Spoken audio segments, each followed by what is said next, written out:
Okay, good morning everyone. તો આપણે વાત કરી રહ્યા છીએ સ્થિત વિદ્યુત સ્થિતિમાન અને કેપેસિટન્સ વિશે, બરાબર. ઇલેક્ટ્રોસ્ટેટિક પોટેન્શિયલ અને કેપેસિટન્સ વિશે વાત કરી રહ્યા છીએ.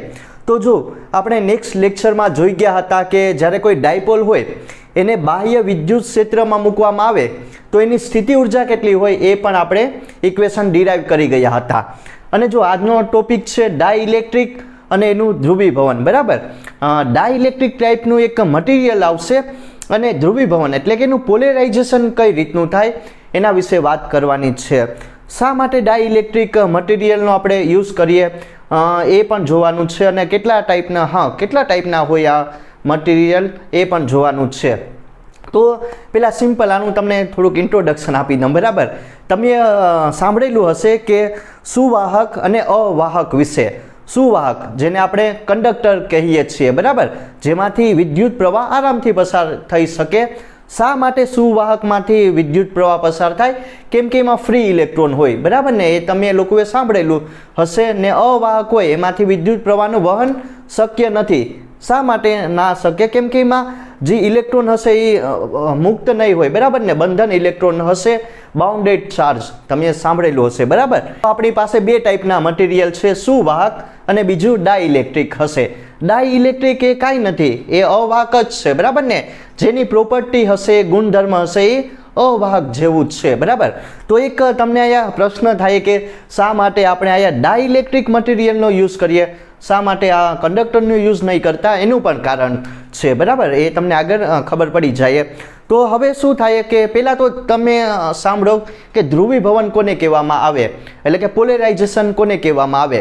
તો અહીંયા કોઈ પણ મટીરિયલ હોય, સુવાહક હશે કે અવાહક, એને જ્યારે તમે બાહ્ય વિદ્યુત ક્ષેત્રમાં મૂકો, બરાબર, અથવા તો કંઈક એક્સટર્નલ ઇલેક્ટ્રિક ફિલ્ડ એપ્લાય કરો ત્યારે એમાં જે વિદ્યુતભાર હશે, બરાબર, એનું સેપરેશન થઈ જશે. એટલે કે એક સાઈડ તમને ઋણ વિદ્યુતભાર જોવા મળશે, બરાબર, મટીરિયલની અંદર, અને બીજી સાઈડ પોઝિટિવ ચાર્જ જોવા મળશે, એટલે કે ધન વિદ્યુતભાર જોવા મળશે. ક્યારે? કે જ્યારે એને કાંઈક ને કાંઈક શું કહેવાય કે એક્સટર્નલ ઇલેક્ટ્રિક ફિલ્ડમાં મૂકવામાં આવે તો the separation of the charge, જેના લીધે આમાં કાંઈક ને કાંઈક અંદર પણ વિદ્યુત પ્રવાહ ઉત્પન્ન થાય, બરાબર. વિદ્યુત પ્રવાહ ઇલેક્ટ્રિક ફિલ્ડ ઉત્પન્ન થાય, બરાબર ને. અંદર જે મટીરિયલ હશે એ એક્સટર્નલ ઇલેક્ટ્રિક ફિલ્ડ આપી આપણે, અને એના લીધે આપણને કંઈક ને કંઈક ઇન્ટરનલ ફિલ્ડ જનરેટ થાય, બરાબર. એના લીધે કંઈક ને કંઈક આ સુવાહકમાં તમને શું મળશે? ચાર્જીસ પણ જોવા મળશે. કોના લીધે? તો કે ભાઈ આ જે ચાર્જીસ જે આ હશે, બરાબર ને, આ જે વાહકો હશે એનું સેપરેશન થઈ જશે. એક સાઈડ તમને પોઝિટિવ ચાર્જ જોવા મળશે, બીજી સાઈડ તમને નેગેટિવ ચાર્જ, એને પોલેરાઇઝેશન કહેવામાં આવે. સમજાયું કે નહીં? થોડુંક આમ હશે અઘરું, બરાબર. કાંઈ નહીં, સિમ્પલ સમજવું હોય તો કે કોઈ પણ મટીરિયલ હોય, બરાબર ને, ડાઇલેક્ટ્રિક છે માનો કે, એને બાહ્ય વિદ્યુત ક્ષેત્રમાં મૂકવામાં આવે જેના લીધે તમને એક સાઈડ જે ચાર્જ હશે, બરાબર, એનું સેપરેશન થઈ જશે. એક સાઈડ નેગેટિવ ચાર્જ ભેગો થઈ જશે, બીજી સાઈડ પોઝિટિવ ચાર્જ ભેગો થઈ જશે. એના લીધે આમાં કાંઈક ને કાંઈક ઇન્ટરનલ જે શું કહેવાય કે જે ઇલેક્ટ્રિક ફિલ્ડ હશે એ ઉત્પન્ન થઈ જાય, બરાબર. એને શું કહેવાનું? પોલેરાઇઝેશન કહેવામાં આવે છે. તો જે લોકોને ના સમજાયું એમાં આગળ જોયું, બરાબર ને, કે શા માટે એનું સેપરેશન થાય, શા માટે ડાઇલેક્ટ્રિક મટીરિયલનો યુઝ કરીએ પોલેરાઇઝેશન માટે, શા માટે સુવાહકનો નહીં યુઝ કરતા, બરાબર, કંડક્ટર શા માટે નહીં લેતા. તો એ પણ મસ્ત છે, બહુ સમજવા જેવું જ છે, બરાબર ને. તો ધ્યાન આપવા જેવું છે, બરાબર. તો હવે સમજીએ, હવે મેઇન ટોપિક શરૂ થાય. તો જો આ છે ને જે હશે ડાઇલેક્ટ્રિક અને એનું ધ્રુવીભવન, બરાબર ને, કે પોલેરાઇઝેશન. તો આમાંથી બહુ બધા MCQ આવતા હોય છે અને આમ થિયરીમાં પણ પૂછાતા હોય, તો ધ્યાન આપવાનું છે, બરાબર, આ ટોપિકમાં. અને જો આ જે પણ મારા વિડીયો હશે એ 11-12 સાયન્સ માટે છે, બરાબર ને, એના માટે પણ છે. પછી તમે JEE નીટની તૈયારી કરતા હોય, ગુજકેટની, એના માટે પણ છે. પછી આવે કે તમે ટાટની એક્ઝામ આવે ને એની પણ તૈયારી કરતા હોય, એના માટે પણ છે. બીજી બહુ બધી એક્ઝામ આવતી હોય છે કોમ્પિટિટિવ, બરાબર, જે ફિઝિક્સ રિલેટેડ છે. તો બધા માટે ઇમ્પોર્ટન્ટ છે, ખાલી 11-12 સાયન્સ માટે નહીં, વોટેવર જે પણ ફિઝિક્સ રિલેટેડ એક્ઝામ હોય એના માટે ઇમ્પોર્ટન્ટ છે. તો બરાબર, તમે જોઈ શકો. તો હવે જો આવશે સુવાહક. હવે શરૂ કરીએ. સુવાહક એટલે કે કંડક્ટર. તો એમાં શું થાય એવી પ્રોસિજર એના વિશે સમજીએ. પહેલાં મેં શું કર્યું કે સુવાહક લઈ લીધું. જો સુવાહક મટીરિયલ લઈ લીધું, બરાબર ને, કંડક્ટર લઈ લીધું. એને મેં કેમાં મૂકેલું? તો કે ભાઈ બાહ્ય વિદ્યુત ક્ષેત્રમાં મૂકેલું અથવા તો એક્સટર્નલ ઇલેક્ટ્રિક ફિલ્ડ એપ્લાય કરેલી. તો હવે શું થઈ જશે? જો આ દિશામાં હશે, ધ્યાન આપજો, આ દિશામાં એરો આપેલો. તો હવે શું થઈ જશે? સુવાહક જે તમારું મટીરિયલ હશે એમાં પોલેરાઇઝેશન થઈ જશે.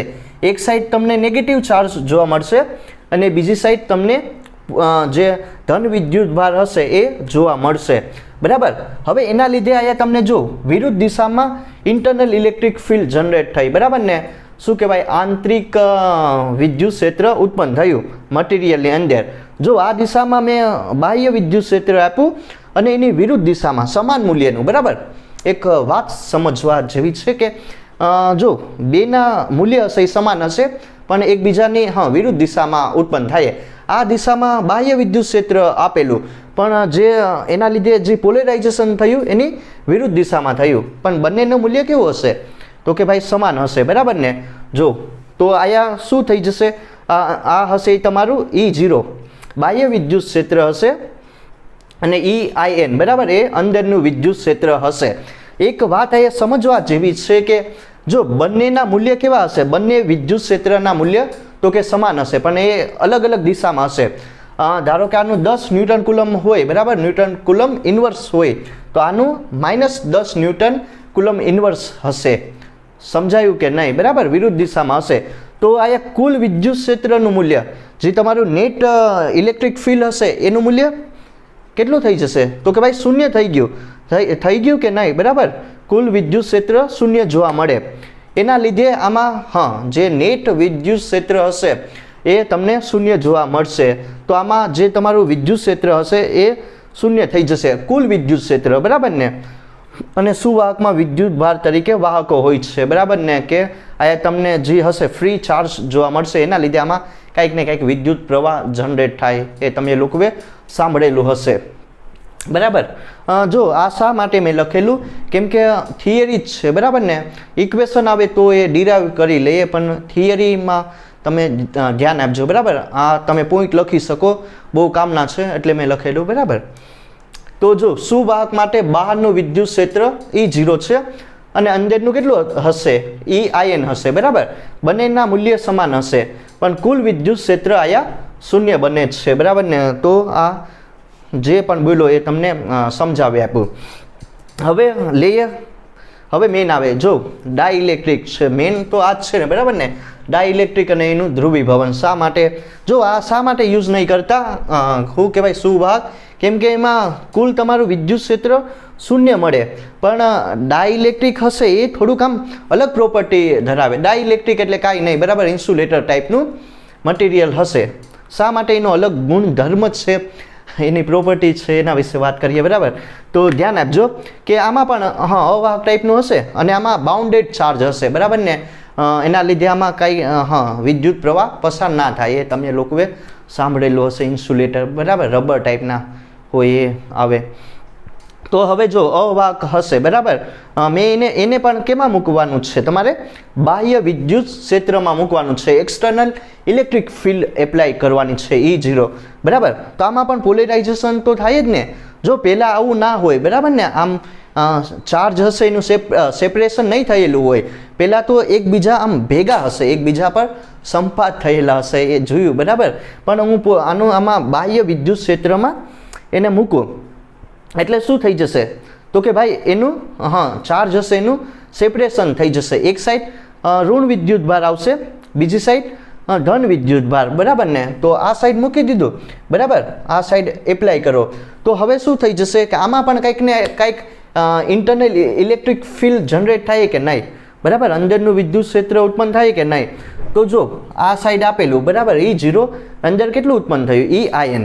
પણ એક વાત આમાં શું આવે કે જે બહારનું વિદ્યુત ક્ષેત્ર હશે, જો આ પોઈન્ટ યાદ રાખવા જેવો છે, બરાબર, કે જે બહારનું વિદ્યુત ક્ષેત્ર હશે E0 એનું મૂલ્ય પ્રબળ હશે. કોના કરતાં? અંદરના વિદ્યુત ક્ષેત્ર કરતાં. સમજાયું કે નહીં? તો જે આ બહારનું જે વિદ્યુત ક્ષેત્રનું મૂલ્ય હશે, બરાબર, એનું મૂલ્ય પ્રબળ હશે કોના કરતાં? ઈ આયન કરતાં, અંદરના વિદ્યુત ક્ષેત્ર કરતાં, બરાબર. તો આમાં શું થઈ જશે કે આ 20 ન્યૂટન કુલમ ઇન્વર્સ હોય, બરાબર ને, એક્સટર્નલ ઇલેક્ટ્રિક ફિલ્ડ, તો આ 10ની હશે, તો આ શૂન્ય નહીં થાય. કુલ વિદ્યુત ક્ષેત્ર હશે આ મેન છે, બરાબર, એ શૂન્ય નહીં તમને જોવા મળે, ઇઝ નોટ ઇક્વલ ટુ 0, બરાબર. તો આયા જે તમને કંઈક ને કંઈક શું થાય કે નેટ ઇલેક્ટ્રિક ફિલ્ડ જોવા મળશે. તો આ એક સમજવા જેવી જ વાત હતી. શા માટે ડાઇલેક્ટ્રિક હશે? એ અલગ ટાઈપનો એનો ગુણધર્મ છે, તો કે એમાં કુલ વિદ્યુત ક્ષેત્રનું મૂલ્ય શૂન્ય નથી થતું, બરાબર. તો આ ધ્યાન આપજો, અવાહકની અંદર વિદ્યુત ક્ષેત્રનું મૂલ્ય શૂન્ય થતું નથી, બરાબર. કુલ વિદ્યુત ક્ષેત્રનું બાહ્ય વિદ્યુત ક્ષેત્રનું મૂલ્ય પ્રબળ હોય છે, જે આ હશે, જે આપણે આપેલું એક્સટર્નલ ઇલેક્ટ્રિક ફિલ્ડ, એનું મૂલ્ય પ્રબળ હોય છે અંદરના વિદ્યુત ક્ષેત્રના મૂલ્ય કરતાં, બરાબર. તો કુલ વિદ્યુત ક્ષેત્રનું મૂલ્ય અહીં શૂન્ય નહીં થતું. એના માટે એટલે એ આપણે ડાઇલેક્ટ્રિકનો પોલેરાઇઝેશન તરીકે યુઝ કરીએ. હવે આગળ જોઈએ, બરાબર. જો ડાઇલેક્ટ્રિકના પાછા બે ટાઈપ હશે, એક હશે તમારું પોલાર અને બીજું નોન પોલાર. શું હશે? એક ધ્રુવીય અને બીજું અધ્રુવીય. ધ્રુવીયમાં હશે તો એના જે ઋણ વિદ્યુતભારના કેન્દ્રો અને ધન વિદ્યુતભારના કેન્દ્રો એ એકબીજા પર સંપાત નહીં થયેલા હોય, એટલે કે એકબીજાથી કંઈક ને કંઈક અંતરે હશે, અને એમાં તમને જે ડાયપોલની ચાક માત્રા હશે, બરાબર ને, એ પણ જોવા મળશે. એટલે કે જે આયા ડાયપોલની ચાક માત્રા પણ શૂન્ય નહીં થતી. એ શું હશે એના વિશે આગળ વાત કર્યું. પણ જે તમારું આયા અધ્રુવીય હશે, ધારો કે H2O2 આવે ને, એ ટાઈપના જે એના એક્ઝામ્પલ છે, એમાં જે એના કેન્દ્રો હશે એ એકબીજા પર સંપાત થયેલા હશે, એટલે કે એમાં જે ડાયપોલની ચાક માત્રા હશે એ પણ તમને શૂન્ય જોવા મળશે. તો એને ડાઇલેક્ટ્રિક એને અધ્રુવીય ટાઈપના અણુઓ કહેવામાં આવે. તમે સાંભળેલું હશે, એ જ જોવાનું, બરાબર. તો આ તમે લોકોએ જોઈ ગયા હશે કે શા માટે ડાઇલેક્ટ્રિક મટીરિયલનો યુઝ કરીએ, શું વાહક કોને કહેવામાં આવે, અવાહક, એ બધું આ બેઝિક હતું. હવે મેઇન ટોપિક તમારો શરૂ થાય છે. હવે સમજીએ ડાઇલેક્ટ્રિકના પ્રકારો વિશે, બરાબર. એમાં બે એના પ્રકારો હશે, ધ્રુવીય પોલાર અને અધ્રુવીય, એટલે કે નોન પોલાર હશે, બરાબર. તો પહેલાં તો વાત કરીએ કે ધ્રુવીય અણુઓ કોને કહેવામાં આવે અને અધ્રુવીય અણુઓ કોને કહેવામાં આવે, બરાબર. એના પછી શું કરીશું કે બંને હશે, બંને ધ્રુવીય અને અધ્રુવીયને આપણે બાહ્ય વિદ્યુત ક્ષેત્રમાં મૂક્યું, બરાબર ને, એક્સટર્નલ ઇલેક્ટ્રિક ફિલ્ડ એપ્લાય કર્યું, ત્યારે એ મટીરિયલમાં શું ફરક આવે એના વિશે પણ જોવાનું છે, બરાબર. બહુ બધું ઇમ્પોર્ટન્ટ છે, તો ધ્યાન આપજો. જો પહેલાં તો હશે ધ્રુવીય અણુઓ વિશે વાત કરીએ. ધ્રુવીય અણુ એટલે કાંઈ નહીં, એમાં મેં તમને કીધું ને કે જો પહેલાં ધ્યાન આપજો, આયા મેં કાંઈ બાહ્ય વિદ્યુત ક્ષેત્ર એપ્લાય નહીં કર્યું, બરાબર. આયા કાંઈ પણ વસ્તુ નથી આપેલી, તો એ ધ્યાન આપજો કે એમાં શું છે કે ઋણ વિદ્યુતભાર અને ધન વિદ્યુતભારના જે કેન્દ્રો હશે, બરાબર, ઋણ વિદ્યુતભાર અને ધન વિદ્યુતભારના જે કેન્દ્રો હશે એ એકબીજા પર સંપાત નહીં થયેલા હોય, એટલે કે એકબીજાથી કંઈક ને કંઈક અંતરે હશે, બંનેના કેન્દ્રો હશે, બરાબર. આ તમારું ડાઇલેક્ટ્રિક મટીરિયલ થઈ ગયું. એમાં ઋણ વિદ્યુતભારનું કેન્દ્ર અને ધન વિદ્યુતભારના કેન્દ્રો હશે, એ કંઈક ને કંઈક અંતરે હશે, બરાબર, એકબીજા પર સંપાત નહીં થયેલા હોય. એને શું કહેવામાં આવે? એને ધ્રુવીય અણુઓ કહેવામાં આવે. તો અહીંયા જો મેં લખ્યું, જે ડાઇલેક્ટ્રિકમાં ધન અને ઋણ વિદ્યુતભારના કેન્દ્રો એક જ બિંદુ પર સંપાત ના થયેલા હોય, બરાબર, એટલે કંઈક ને કંઈક અંતરે હશે, એને ધ્રુવીય અણુ કહેવામાં આવે, પોલાર, બરાબર. અને બીજું શું આવશે? જો આમાં કંઈક ને કંઈક અંતર હશે. હવે અહીંયા તમને ડાયપોલની ચાક માત્રા, જેને આપણે સ્મોલ p વડે દર્શાવીએ છીએ, બરાબર, તો કંઈક ને કંઈક અહીંયા તમને કાયમી ડાયપોલ ચાક માત્રા જોવા મળશે, બરાબર. એ કેમાં જોવા મળે? તો તમને ધ્રુવીય અણુઓમાં, અને એના એક્ઝામ્પલ હશે પાણી ને હાઇડ્રોક્લોરિક એસિડ, બરાબર, H2O અને HCl. તો આ હશે ધ્રુવીય અણુ. એમાં તમને કંઈક ને કંઈક જે કાયમી ડાયપોલ ચાક માત્રા હશે એ પણ ધરાવે છે. એવું શા માટે થાય? કેમ કે એકબીજાના જે કેન્દ્રો હશે, બરાબર ને, ઋણ અને ધનના કેન્દ્રો હશે, કંઈક ને કંઈક અંતરે હશે, એકબીજાની નજીક ના હોય, તો એ સમજવા જેવું છે. અને બીજું શું આવે? અધ્રુવીય અણુ, બરાબર, આનાથી ઊંધું છે. અને અહીંયા પણ કાંઈ બાહ્ય વિદ્યુત ક્ષેત્ર નહીં લગાડ્યું, તો એ ધ્યાન આપજો. ધન અને ઋણ વિદ્યુત ભારના કેન્દ્રો એકબીજા પર સંપાત થયેલા હશે, બરાબર ને, સુપર ઇમ્પોઝ થયેલા હોય એકબીજા ઉપર. ધારો કે એ ધન વિદ્યુત ભારનું કેન્દ્ર છે, બરાબર, પોઝિટિવ ચાર્જનું, ને એની ઉપર જ ઋણ વિદ્યુત ભારનું કેન્દ્ર હશે, એકબીજા પર સુપર ઇમ્પોઝ થયેલા હશે. એને શું કહેવામાં આવે? એને ભાઈ અધ્રુવીય અણુઓ કહેવામાં આવે, નોન પોલાર. સમજાયું કે નહીં? સિમ્પલ છે. એક જ બિંદુ ઉપર બંનેના કેન્દ્રો હશે. આમાં અલગ અલગ બિંદુ ઉપર હોય, બરાબર ને, બંનેના કેન્દ્રો. અંતર કેટલું હશે? આમાં અંતર સિમ્પલ 0 છે. અરે એક જ બિંદુ ઉપર આવેલું એટલે અંતર નેગ્લેક્ટ કરી શકાય, કાંઈ અંતર જ નહીં હોય, બરાબર. એને શું કહેવામાં આવે? અધ્રુવીય અણુઓ કહેવામાં આવે, નોન પોલાર મટીરિયલ. અને જો આમાં કાંઈ આપણે ડિસ્ટન્સ નહીં જોવા મળતું, એટલે આમાં કાયમી ડાયપોલ ચાહક માત્રા પણ નહીં જોવા મળે. જે ડાયપોલ મોમેન્ટ હશે, બરાબર ને, ડાયપોલ, હા, ઇલેક્ટ્રિક ડાયપોલ હશે, એ કેટલી હશે? 0 હશે, બરાબર. જો એ 0 થઈ જાય, પણ ક્યાં, હા, બરાબર, 0 થઈ જશે. અને આના એક્ઝામ્પલ શું આવે? એક તો H2, બરાબર ને, હાઇડ્રોજન અને કાર્બન ડાયોક્સાઇડ. આ એક્ઝામ્પલ, અરે આ MCQના ક્વેશ્ચન છે, બરાબર. H2 અને CO2. શા માટે એવું થયું? કેમ કે જે આમાં, અરે એક જ બિંદુ ઉપર લઈ લીધા બે કેન્દ્રો, બરાબર ને, ધન અને ઋણનું, એટલે કાયમી ડાયપોલ ચાહક માત્રા 0 થઈ જશે. શા માટે? અંતર 0 થઈ ગયું, બરાબર. એકબીજા પર સંપાત થયેલા હોય છે. અને જો આ કેસ થઈ ગયો, બરાબર, આ તો સિમ્પલ સમજી લીધું. હવે શું આવશે કે હું આમાં કાંઈક ને કંઈક જોઉં, એટલે જ આમાં શા માટે ઇમ્પોર્ટન્ટ છે, હવે સમજવા જેવું છે કે આને જ્યારે બાહ્ય વિદ્યુત ક્ષેત્રમાં મૂકવામાં આવે, આને પણ તમારે એમાં મૂકવાનું છે, બરાબર ને. આને પણ બંનેને કેમાં મૂકવાના છે? બાહ્ય વિદ્યુત ક્ષેત્રમાં. તો શું ફરક આવશે? અત્યારે તો આમાં કાયમી ડાયપોલ ચાહક માત્રા જોવા મળે, આમાં નહીં જોવા મળતી, પણ હવે ઊંધું થઈ જાય, બરાબર. જ્યારે એક્સટર્નલ ઇલેક્ટ્રિક ફિલ્ડ એપ્લાય કરો ત્યારે શું ફરક આવે એના વિશે સમજીએ. બંનેને મૂક્યું, બરાબર ને, બાહ્ય વિદ્યુત ક્ષેત્રમાં. તો હવે આપણે શું કરીશું આગળના પિક્ચરમાં? તો ધ્યાન આપજો કે અધ્રુવીય અને ધ્રુવીયને બાહ્ય વિદ્યુત ક્ષેત્રમાં મૂકીએ, બરાબર, ત્યારે એમાં શું ફરક આવે એના વિશે સમજવા જેવું છે.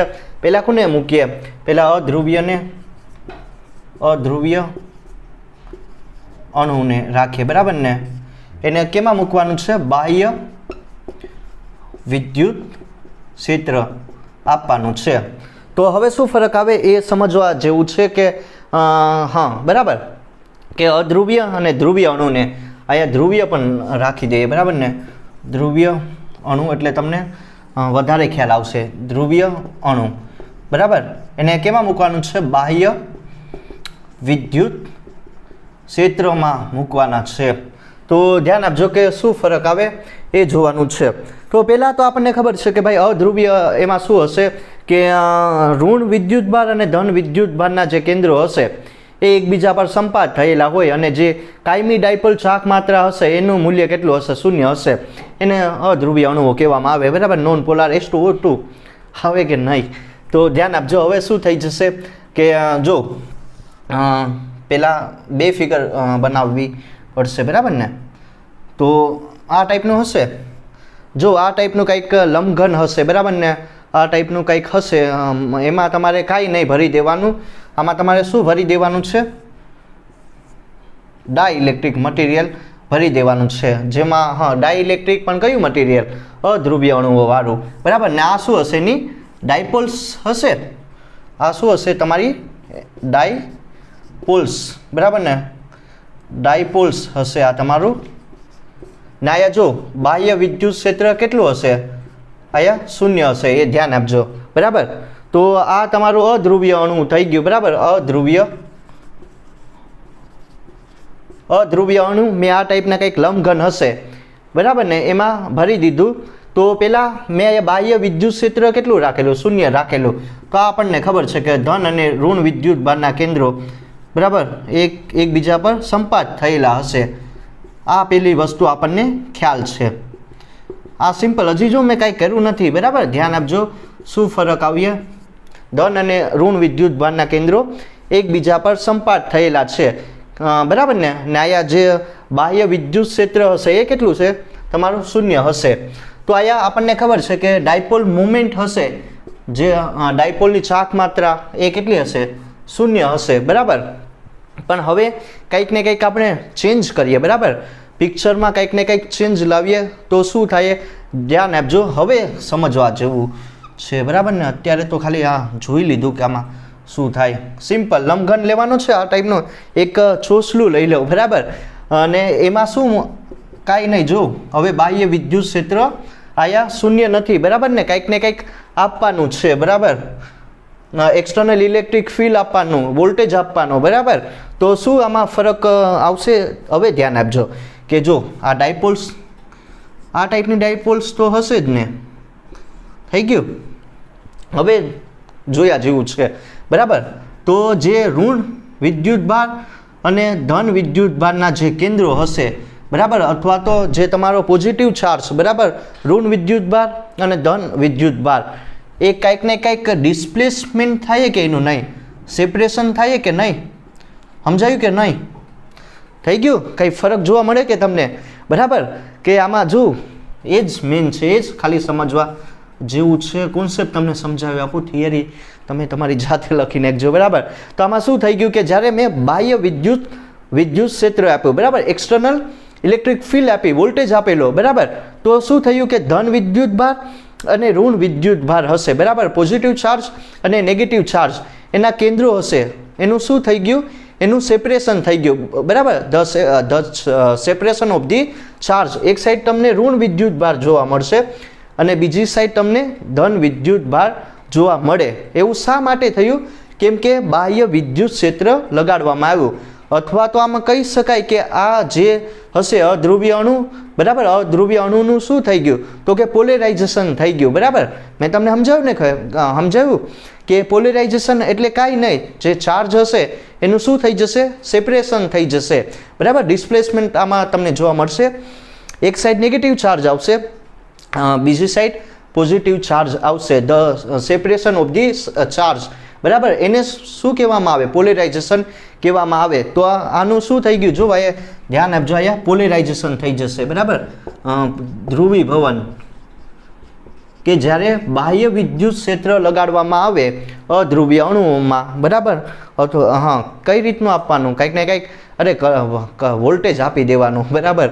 આ જે તમારો હશે બેટરી જોડી દેવાની, બીજું કાંઈ નહીં કરવાનું. ડાઇલેક્ટ્રિક મટીરિયલ આ લંબઘનમાં ભરી દેવાનું અને વોલ્ટેજ આપી દેવાનું, ઇલેક્ટ્રિક ફિલ્ડ એપ્લાય કરી દેવાની, બરાબર. એટલે જે તમારું અધ્રુવીય હશે, પહેલાં આનું શું હશે? આનું જો પોલેરાઇઝેશન નહીં થયેલું, એટલે કે આમાં કાંઈક ને કાંઈક એના ઋણ વિદ્યુતભાર અને ધન વિદ્યુતભારના જે કેન્દ્રો હશે એ એકબીજા પર સંપાત થયેલા, એના લીધે કાયમી ડાયપોલ ચાક માત્રા શૂન્ય થઈ ગઈ, બરાબર. પણ ઇન્ટરેસ્ટિંગ વાત એ આવે કે જ્યારે હું અહીંયા બાહ્ય વિદ્યુત ક્ષેત્ર એપ્લાય કરું, બરાબર ને, ત્યારે જે અધ્રુવીય અણુઓ હશે એનું શું થઈ ગયું? તો કે ભાઈ પોલેરાઇઝેશન થઈ ગયું, બરાબર.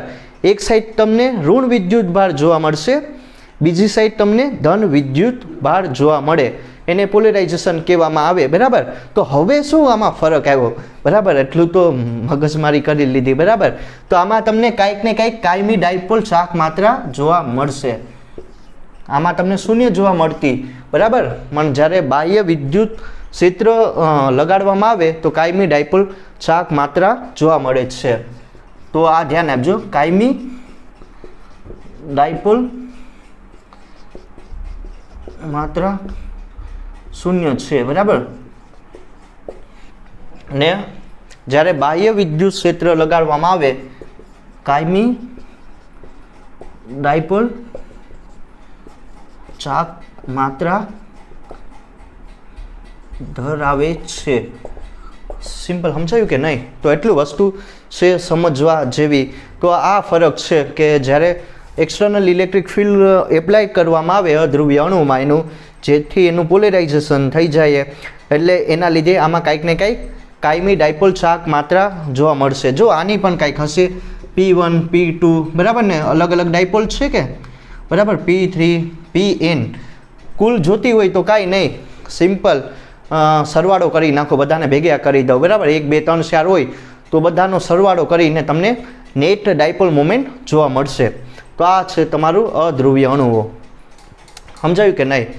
હવે સમજીએ ધ્રુવીય અણુઓ વિશે. જો આમાં પણ કંઈક ને કંઈક હશે ને આના જેવું જ, સિમ્પલ. અધ્રુવીય ધ્રુવીય વિશે વાત કરી લીધી, અરે અધ્રુવીય વિશે વાત થઈ ગઈ.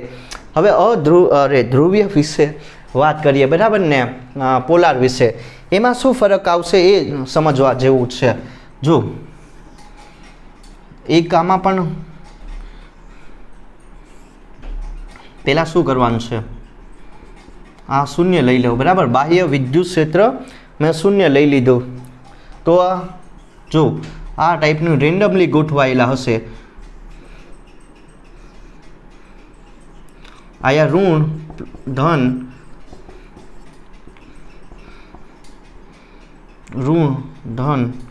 ઋણ, બરાબર, આ પ્લસ હશે. તો આ શું થઈ ગયા તમારા ધ્રુવીય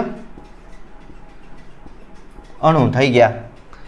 તો આ તમારી ડાયપોલ્સ હશે, બરાબર ને, ડાયપોલ્સ. તો હવે તમે જોઈ શકો, જો આના વિશે સમજીએ કે ધ્રુવીય અણુ કોને કહેવામાં આવે. તો સિમ્પલ સમજી ગયા ને કે ધ્રુવીય અણુમાં ઋણ વિદ્યુત ભાર અને ધન વિદ્યુત ભાર હશે. એના જે કેન્દ્રો હશે એ એકબીજાથી અલગ હશે, અથવા તો એકબીજા પર સંપાત નહીં થયેલા હોય, બરાબર, એકબીજા પર સુપર ઇમ્પોઝ નહીં થયેલા હોય. એટલે એમાં કંઈક ને કંઈક ઇન્ડિવિઝ્યુઅલ ડાયપોલની કંઈક ને કંઈક છાક માત્રા હશે. જો હું આયા બધાની નહીં લેતો, બરાબર, એક કન્ફ્યુઝન થાય એ દૂર કરીએ. તો આમાં શું થઈ જશે કે જે આની કંઈક ને કંઈક ડાયપોલ્સ હશે, બરાબર, આની પણ, બરાબર. તો શું હશે, પર્ટિક્યુલર જે ડાયપોલ્સ હશે એની કંઈક ને કંઈક શાક માત્રા હશે, કાયમી શાક માત્રા ધરાવે છે. એ સમજાયું કે નહીં, બરાબર. શું આવશે, HCl H2O. તો હવે શું થઈ જશે કે જો આમાં એક વસ્તુ સમજવા જેવી છે.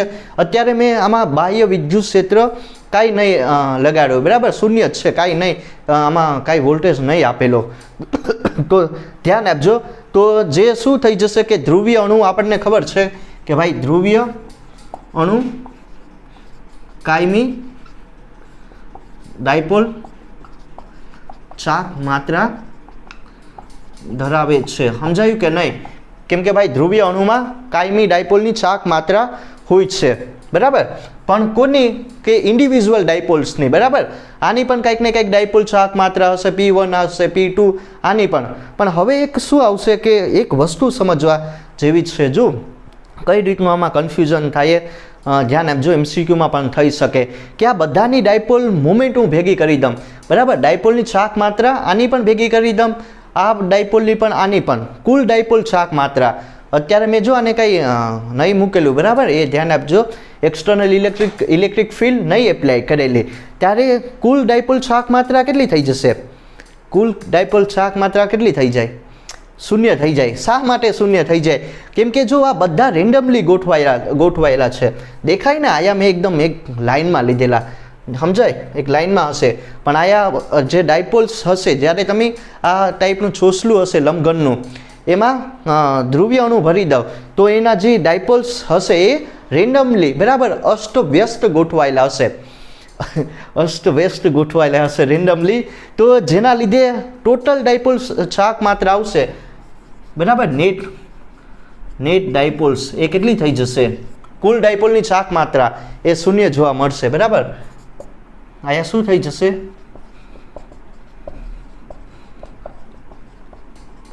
શૂન્ય છે, બરાબર, જોવા મળે છે. શા માટે એવું થયું? કેમ કે અણુઓ હશે અસ્તવ્યસ્ત ગોઠવાયેલા હશે રેન્ડમલી, બરાબર. તો હવે ધ્યાન આપજો. હવે શું કરવાનું છે? સિમ્પલ, કાંઈ નહીં કરવાનું, બરાબર. આ ટાઈપનું હશે લંબઘનનું ચોસલું હશે, એમાં આ ભરી લઉં ધ્રુવીય અણુઓ. એક્સટર્નલ ઇલેક્ટ્રિક ફિલ્ડ એપ્લાય કરો, બરાબર, આ દિશામાં કરીએ. તો હવે જે ડાયપોલ્સ હશે પહેલાં અસ્તવ્યસ્ત ગોઠવાયેલી હશે. સમજાયું કે નહીં? પહેલાં ડાયપોલ્સ કેવી ગોઠવાયેલી હશે? તો કે રેન્ડમલી ગોઠવાયેલી હશે. પણ હું જ્યારે બાહ્ય વિદ્યુત ક્ષેત્ર લગાડું, બરાબર, એપ્લાય કરું, ત્યારે શું થઈ જશે? જે ડાયપોલ્સ હશે એ વિદ્યુત ક્ષેત્રની દિશામાં ગોઠવાઈ જાય. એટલે કે જે દિશામાં વિદ્યુત ક્ષેત્ર હોય, ઓલું જોયું ને કે એક ઘેટું જે દિશામાં હાલે એ દિશામાં બધા ઘેટા હાલે, ઓલા બકરા ને, એ તમે જોયું હશે. બરાબર. તો એવું જ છે કે જે દિશામાં બાહ્ય વિદ્યુત ક્ષેત્ર આપો એ જ દિશામાં તમારી ડાયપોલ્સ એરેન્જ થઈ જશે. સમજાયું કે નહીં? હવે તમને સમજાઈ જઈએ. બરાબર. ઋણ ને ધન ને ઋણ ને ધન. જો આ દિશામાં મેં શું આપ્યું? બાહ્ય વિદ્યુત ક્ષેત્ર એપ્લાય કર્યું તો એ જ દિશામાં બધી ડાયપોલ્સ એરેન્જ થઈ જશે. બરાબર. પહેલાં બધી રેન્ડમલી અસ્તવ્યસ્ત ગોઠવાયેલી હશે, બધી જ અસ્તવ્યસ્ત ગોઠવાયેલી હશે, પણ હવે બાહ્ય વિદ્યુત ક્ષેત્ર લગાડ્યું તો એક જ દિશામાં બધી ડાયપોલ ગોઠવાઈ જાય. સમજાયું ને? તો અહીંયા જે બધા પહેલાં જો આમાં પણ આના જે શું કહેવાય કે ચાર્જ હશે, બરાબર, એ કંઈક ને કંઈક અંતરે હશે એટલે ડાયપોલ ધરાવ્યા બધા પર્ટિક્યુલર ધરાવશે. બરાબર. પણ આ કાયમી ડાયપોલ ચાક માત્રા કેટલી થઈ જતી હતી? શૂન્ય થઈ ગઈ કે નહીં? પણ આયા હવે કાયમી ડાયપોલ ચાક માત્રા જોવા મળશે કે નહીં? ઓબ્વિયસલી જોવા મળશે. કેમ કે હવે આ તો આ એકબીજાને કેન્સલ કરી નાખતી. બરાબર ને? જે અણુઓ હોય એ રેન્ડમલી ગોઠવાયેલા હોય તો ઓલું ખબર ને કુલ કંઈક ઉર્જા શૂન્ય થઈ જાય એવું હોય, પણ હવે તો એક જ લાઇનમાં આવી ગયા. બરાબર. તો હવે એક જ લાઇનમાં આવી ગઈ તો કુલ ડાયપોલ ચાક માત્રા કેટલી થઈ જશે? તો અહીંયા કંઈક ને કંઈક ધરાવીએ. બરાબર. શા માટે? કેમ કે આનું પોલેરાઇઝેશન થઈ ગયું. તો પોલેરાઇઝેશનના લીધે આ કાયમી ડાયપોલ ચાક માત્રા ધરાવે છે. હવે પોલેરાઇઝેશન એટલે કે કાંઈ નહીં ભાઈ, નેગેટિવ ચાર્જ એક સાઈડ આવી જાય, પોઝિટિવ ચાર્જ એક સાઈડ આવી જાય. બરાબર. The separation of the charge, જેના લીધે એમાં ઇન્ટરનલ ઇલેક્ટ્રિક ફિલ્ડ જનરેટ થાય, એને પોલેરાઇઝેશન કહેવામાં આવે. તો શું થાય કે ધ્રુવીય અણુ કુલ ડાયપોલ ચાક માત્રા ધરાવે છે. બરાબર. પોલેરાઇઝેશન જોવા મળે છે. શા માટે પોલેરાઇઝેશન થયું? તો કે બાહ્ય વિદ્યુત ક્ષેત્ર એપ્લાય કરવામાં આવ્યું ત્યારે. બરાબર. તો હવે આ વસ્તુ તમારે લોકોને સમજવા જેવી હતી. તો હવે જો આગળના ટોપિકમાં એ જ જોવાનું છે કે હવે પોલેરાઇઝેશનનું ઇક્વેશન શું આવશે ને સમદીર્ઘધર્મી અણુઓ વિશે સમદીર્ઘધર્મી એવું કંઈક પણ આવશે. બરાબર. એ પણ જોઈએ, એના વિશે જોવાનું છે. બરાબર ને? હવે મેન આવશે તમારું પોલેરાઇઝેશન પી. બરાબર. પોલેરાઇઝેશન કોને કહેવામાં આવે? ઇક્વેશન એ ડિરાઈવ કરવાનું છે. પોલેરાઇઝેશન એટલે કે કાંઈ નહીં. બરાબર. આનું જ આપણે પોલેરાઇઝેશન કરવાનું છે કે આ ટાઈપનું એક લંબઘનનું ચોસલું હોય, એમાં તમારે આનું કંઈક ને કંઈક કદ હશે કે નહીં? બરાબર. આ લંબઘન હશે, એનું કદ વી હશે. એમાં મેં શું ભરી લીધું? ધ્રુવીય કે અધ્રુવીય અણુઓ ભરી લઉં, મટીરિયલ ભરી લઉં, ડાઇલેક્ટ્રિક. બરાબર. એટલે પછી એનું શું કરવાનું? કાંઈ નહીં, ઇલેક્ટ્રિક ફિલ્ડ એપ્લાય કરવાની. ઇલેક્ટ્રિક ફિલ્ડ એપ્લાય કરો એટલે એનું પોલેરાઇઝેશન થઈ જશે. તો પોલેરાઇઝેશન એટલે કે કાંઈ નહીં. બરાબર. પોલેરાઇઝેશન થઈ ગયું એટલે એમાં કંઈક ને કંઈક ડાયપોલની ચાક માત્રા સ્મોલ પી જોવા મળશે. તો પોલેરાઇઝેશન એ પણ સમજવા જેવું છે, એને કેપિટલ પી કહેવાનું છે. બરાબર. પોલેરાઇઝેશન એટલે કે કાંઈ નહીં કે એકમ કદ દીઠ, ધ્યાન આપજો, એકમ કદ દીઠ આપણને કંઈક ને કંઈક એકમ કદ દીઠ આપણને કંઈક ને કંઈક ડાયપોલની ચાક માત્રા જોવા મળશે, અથવા તો એકમ કદ દીઠ ડાયપોલની ચાક માત્રા ને શું કહેવાનું? પોલેરાઇઝેશન પી કહેવાનું. એ સમજીએ. બરાબર ને? અને જે પોલેરાઇઝેશન એ પણ સમજીએ કે કેટલું જે પોલેરાઇઝેશન હશે, બરાબર, એ કોના ઉપર આધારિત હોય? તો કે એ એક્સટર્નલ ઇલેક્ટ્રિક ફિલ્ડ ઉપર આધારિત હોય. અને હવે સમજીએ. બરાબર. એ સમજાવી આપું. હવે આપણે ભણવાનું છે પોલેરાઇઝેશન વિશે, ધ્રુવીભવન વિશે ભણવાનું છે કે જ્યારે અધ્રુવીય અણુ હોય, ધ્રુવીય અણુ હોય, એને આપણે કેમાં મૂકીએ? તો કે બાહ્ય વિદ્યુત ક્ષેત્રમાં મૂકવામાં આવે એટલે એનું પોલેરાઇઝેશન થાય છે. પણ પોલેરાઇઝેશન કઈ રીતનું થાય, શું એનું ઇક્વેશન આવીએ, કઈ રીતનું, એના લીધે શું થાય મટીરિયલમાં, એ જોવાનું છે. પોલેરાઇઝેશન એટલે કે કાંઈ નહીં. જો પોલેરાઇઝેશનને સમજવું હોય તો કે ક્યારેક જો ધ્રુવીય હશે, અધ્રુવીય અણુ હશે, એને તમે બાહ્ય વિદ્યુત ક્ષેત્રમાં મૂક્યું એટલે એમાં કાંઈક ને કાંઈક કાયમી ડાયપોલ ચાક માત્રા ઉત્પન્ન થાય. એકમ કદ દીઠ ઉદ્ભવતી કાયમી ડાયપોલ ચાક માત્રાને પોલેરાઇઝેશન કહેવામાં આવે. જો પોલેરાઇઝેશનને કેપિટલ પી વડે દર્શાવવાની અને જે કાયમી ડાયપોલ ચાક માત્રા હશે, બરાબર, એને સ્મોલ પી વડે દર્શાવવાનું. એકમ કદ દીઠ ઉદ્ભવતી કાયમી ડાયપોલ ચાક માત્રાને પોલેરાઇઝેશન કહેવામાં આવે. તો આ ધ્યાન આપજો કે એકમ કદ દીઠ ઉદ્ભવતી ડાયપોલની ચાક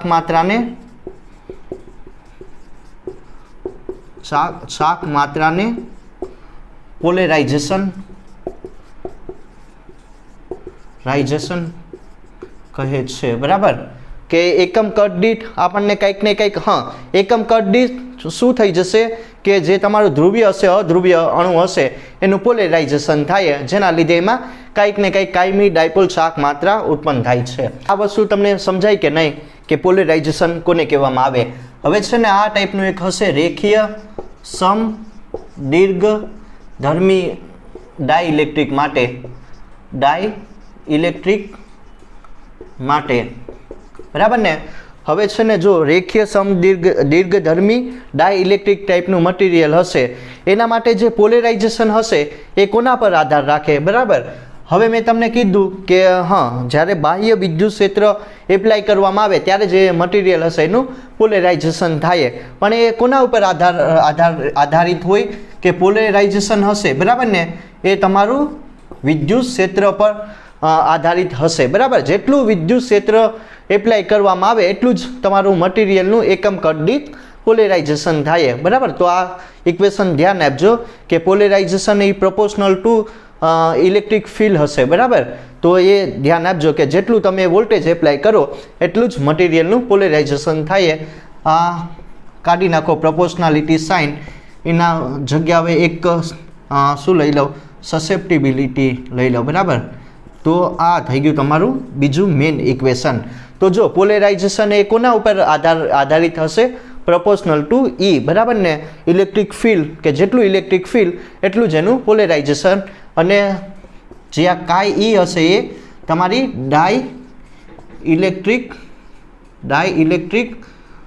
માધ્યમની સસેપ્ટિબિલિટી.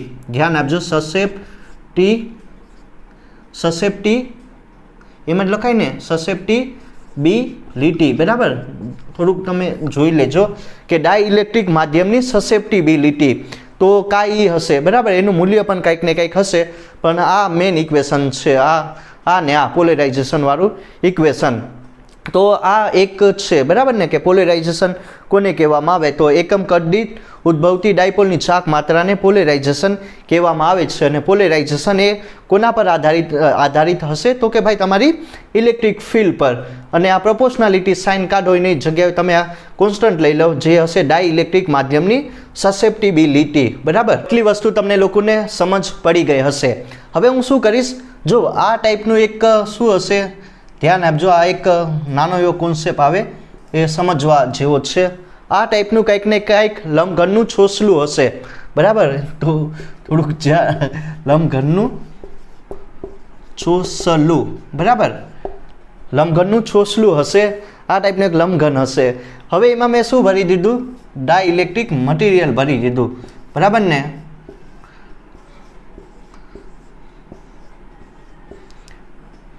આ હશે minus plus minus plus minus plus minus plus minus plus minus plus. બરાબર ને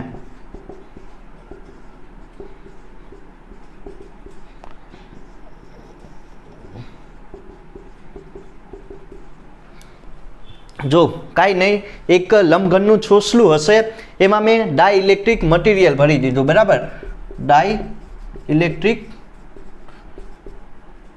ડાઇલેક્ટ્રિક મટીરિયલ હશે. હવે એમાં જો એનું પોલેરાઇઝેશન કરવાનું છે. પોલેરાઇઝેશન કરવા માટે હું શું આપીશ બાહ્ય વિદ્યુત ક્ષેત્ર આપ્યું કે નહીં.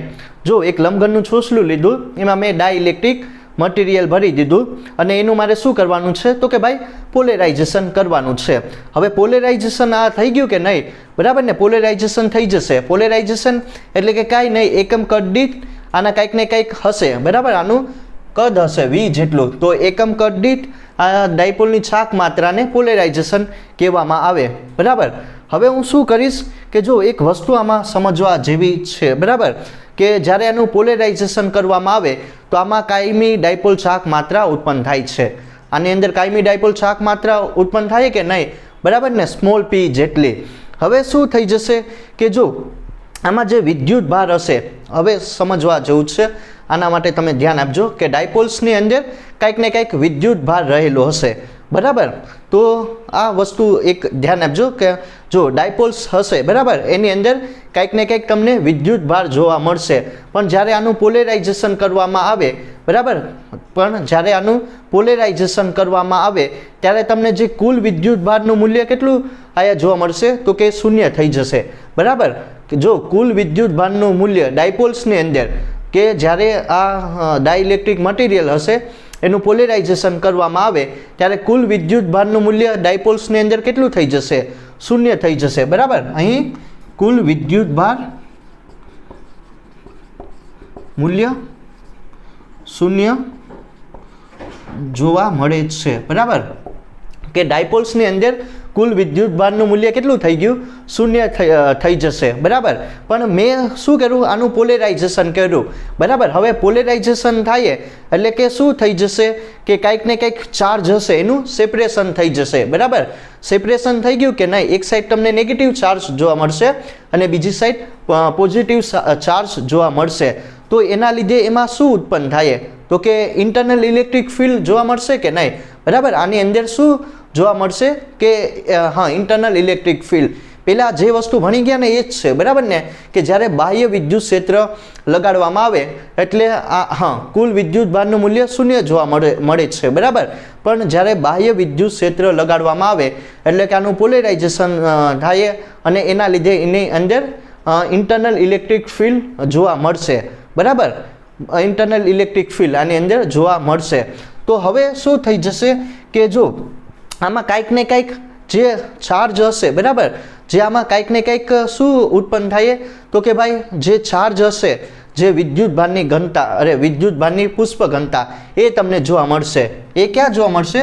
સપાટી પર. આયા નેગેટિવ, આયા પોઝિટિવ. પણ શા માટે આયા તમને જે વિદ્યુત ભારની પુષ્પ ઘનતા, બરાબર, અથવા તો પોલેરાઇઝેશન ચાર્જ જોવા મળશે, પણ કોના પર? સપાટી પર જોવા મળશે, બરાબર. એ શા માટે થયું કે જો અહીં તમને જો થોડું કન્ફ્યુઝન હશે એ તમને અને વિદ્યુત ભાર જોવા મળે છે સપાટી પર, પોલેરાઇઝેશન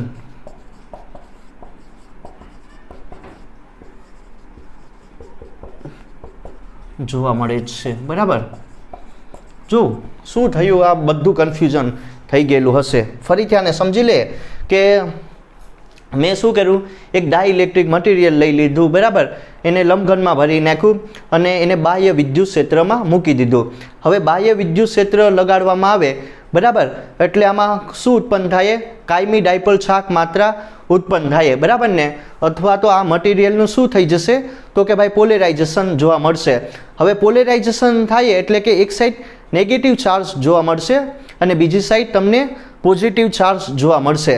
એના લીધે આમાં ઇન્ટરનલ ઇલેક્ટ્રિક ફિલ્ડ જનરેટ થાય. હવે ઇન્ટરનલ ઇલેક્ટ્રિક ફિલ્ડ હશે એ શું કરશે? એ જે પણ ચાર્જ હશે એ સપાટી પર સપાટી પર તમને ચાર્જ જોવા મળશે, બરાબર. જો તમને જે ચાર્જ હશે, કુલ વિદ્યુત ભાર હશે એ ખાલી સપાટી પર જોવા મળશે. કુલ એટલે કે જો આ સિગ્મા ને આ એ તમને ક્યાં જોવા મળશે તો કે ભાઈ સપાટી પર. સપાટી પર તમને પોલેરાઇઝેશન ચાર્જ જોવા મળે.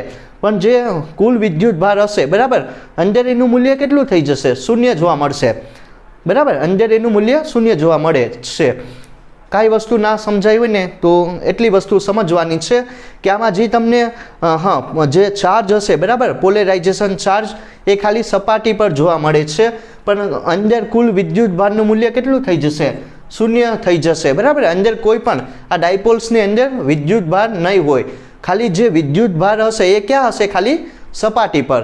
એવું શા માટે થયું? કેમ કે પોલેરાઇઝેશનના લીધે, બરાબર. એટલે તમને આ પોલેરાઇઝેશન ચાર્જ જોવા મળે છે. તો આ વસ્તુ એક સમજવા જેવી હતી. ઓકે, જે પણ વસ્તુ ભણી ગયા, બરાબર, એના ઉપરથી 2-3 એક્ઝામ્પલ સોલ્વ કરી લઈએ એટલે તમને વધારે કોન્સેપ્ટ વિશે ખ્યાલ આવે. તો પહેલાં વાત કરીએ એક્ઝામ્પલ નંબર 1 વિશે.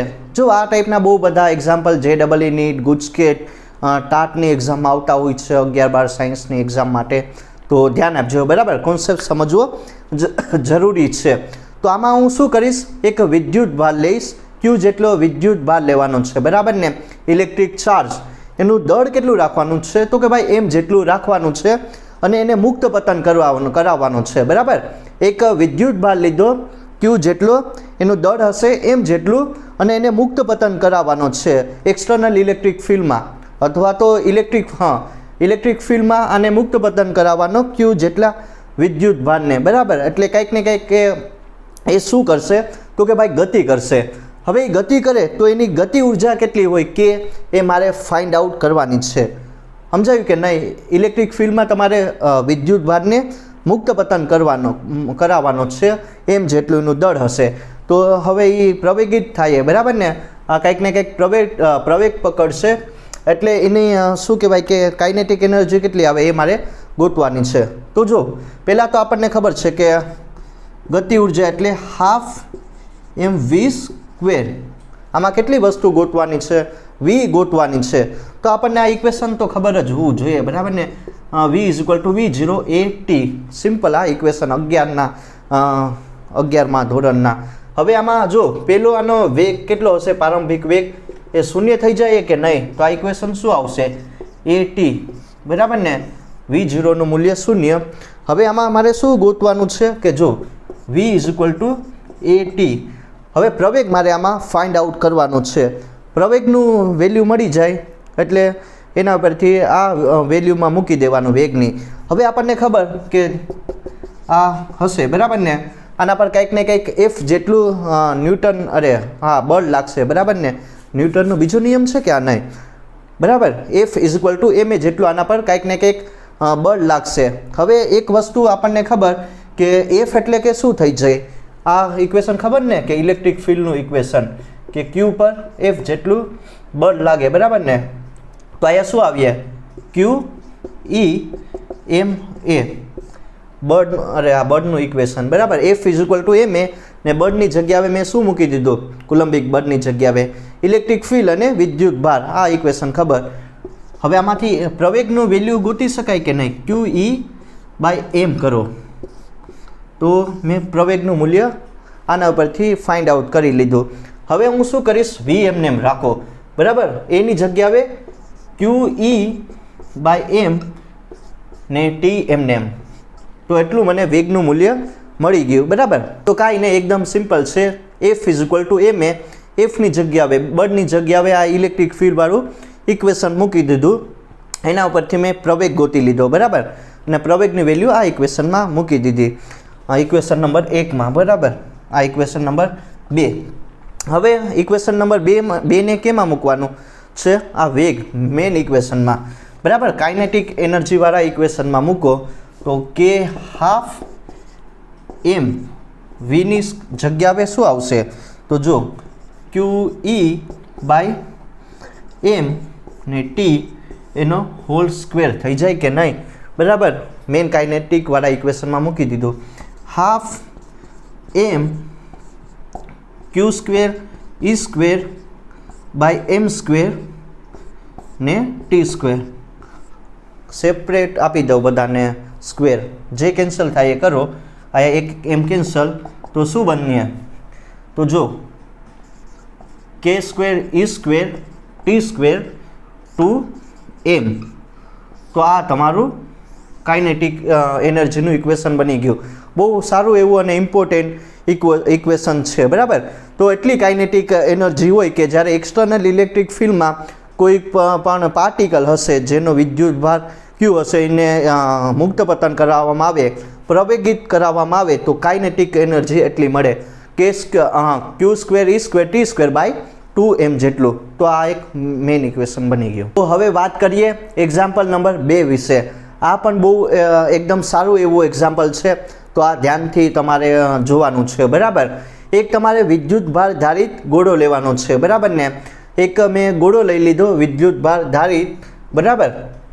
એમાં મેં શું કર્યું કે જો એક તમારે છે ને, જો ગોળાથી એક P1 બિંદુ રહેલું હશે, કયા અંતરે, 10 સેન્ટીમીટર અંતરે. એક મેં વિદ્યુત ભારનો એક ગોળો લઈ લીધો, બરાબર. એના કેન્દ્રથી એક P1 બિંદુ આવેલું હશે, ક્યાં અંતરે, તો કે 10 સેન્ટીમીટરના અંતરે ને આ વિદ્યુત સ્થિતિમાન હશે, બરાબર ને, વિદ્યુત સ્થિતિમાન V1, હા ને આ કેટલું હશે V1, એ કેટલું હશે V જેટલું, અને બીજું કેન્દ્રથી એક P2 બિંદુ હશે કેટલા સેન્ટીમીટરના અંતરે, તો કે ભાઈ 15 સેમીના અંતરે, ને આ વિદ્યુત સ્થિતિમાન કેટલું હોય V2 એ મારે ગોતવાનું છે. સિમ્પલ, એટલી વસ્તુ તમને સમજાય કે નહીં? જો 10 સેન્ટીમીટરના અંતરે P1 બિંદુ હશે, બરાબર, ને આ તમારું વિદ્યુત સ્થિતિમાન કેટલું હશે V જેટલું, અને P2 બિંદુ માટે 15 સેન્ટીમીટરના અંતરે, ને આ વિદ્યુત સ્થિતિમાન V2 કેટલું હોય એ મારે ગોતવાનું છે. તો આ વસ્તુ એકદમ સારું એવું એક્ઝામ્પલ છે, તો ધ્યાન આપજો. આપણને ખબર છે કે વિદ્યુત સ્થિતિમાન એટલે એકાકી વિદ્યુત ભાર માટે આ ઇક્વેશન આવે કે નહીં? આ ઇક્વેશન તમને ખબર હશે, બરાબર. P1 બિંદુ માટે વાપરો V1, બરાબર, V1 કે Q, હા વિદ્યુત ભારનું મૂલ્ય સમાન હશે R1, બરાબર. કિંમત મૂકો V1 માટે KQ, ને R1 એટલે કેટલું આપેલું મને? 10 સેન્ટીમીટર. ઇક્વેશન નંબર 1 કહી દઉં. હવે V2 માટે યુઝ કરો, બરાબર, KQ, ને આના માટે R2 આવશે કે નહીં? અંતર બદલશે, બરાબર ને, અંતર પર આધાર રાખે, ને R2 મને કેટલું અહીંયા આપેલું? 15 સેમી, બરાબર. R2 15 સેમી આપેલું. આ ઇક્વેશન નંબર 2 કહી દઉં. ઇક્વેશન નંબર 1, ઇક્વેશન નંબર 2, બરાબર. મેં આ સિમ્પલ ખાલી R1 અને R2ની કિંમત મૂકેલી, બરાબર.